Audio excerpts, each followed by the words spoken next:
സംസ്ഥാനത്ത് ഒരു വിഭാഗം പോലീസ് ഉദ്യോഗസ്ഥർ ആർഎസ്എസുമായി ചേർന്ന് പ്രവർത്തിക്കുന്നുവെന്ന് സിപിഎം ആലപ്പുഴ ജില്ലാ സമ്മേളനത്തിൽ വിമർശനം. മുഖ്യമന്ത്രിയുടെ സാന്നിധ്യത്തിലായിരുന്നു പോലീസ് നയത്തെ പ്രതിനിധികൾ വിമർശിച്ചത്. കുട്ടനാട് എംഎൽഎ തോമസ് കെ തോമസ് കരാറുകാരിൽ നിന്ന് പണം വാങ്ങുന്നുവെന്ന് കുട്ടനാട് നിന്നുള്ള പ്രതിനിധികൾ പറഞ്ഞു. മന്ത്രി പി രാജീവിനെ വേദിയിലിരുത്തി കയർ നയത്തെയും പ്രതിനിധികൾ കുറ്റപ്പെടുത്തി.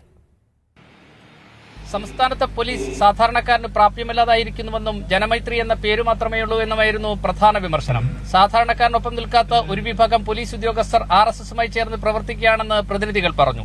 തന്റെ കീഴിലുള്ള വകുപ്പിനെതിരെ നിരവധി ആളുകൾ വിമർശനം ഉന്നയിക്കുമ്പോൾ മുഖ്യമന്ത്രി അതെല്ലാം കേട്ടിരുന്നു. കുട്ടനാട് എംഎൽഎ തോമസ് കെ തോമസ് കച്ചവടക്കാരനാണെന്നും ഇനിയും അദ്ദേഹത്തെ താങ്ങരുതെന്നും കുട്ടനാട് നിന്നെത്തിയ പ്രതിനിധി തുറന്നടിച്ചു.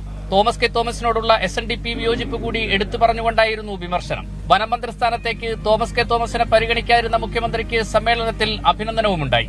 ആളില്ലാത്ത പാർട്ടിയായ CPI CPM-ൽ നിന്ന് കുട്ടനാട്ടിൽ ആളെ തട്ടിയെടുക്കാൻ ശ്രമിക്കുകയാണെന്നും വിമർശനമുയർന്നു. കയർ മേഖലയ്ക്കുണ്ടായ തകർച്ചയിൽ വ്യവസായ മന്ത്രി പി രാജീവിന്റെ സാന്നിധ്യത്തിൽ തന്നെ രൂക്ഷമായ വിമർശനമാണുണ്ടായത്.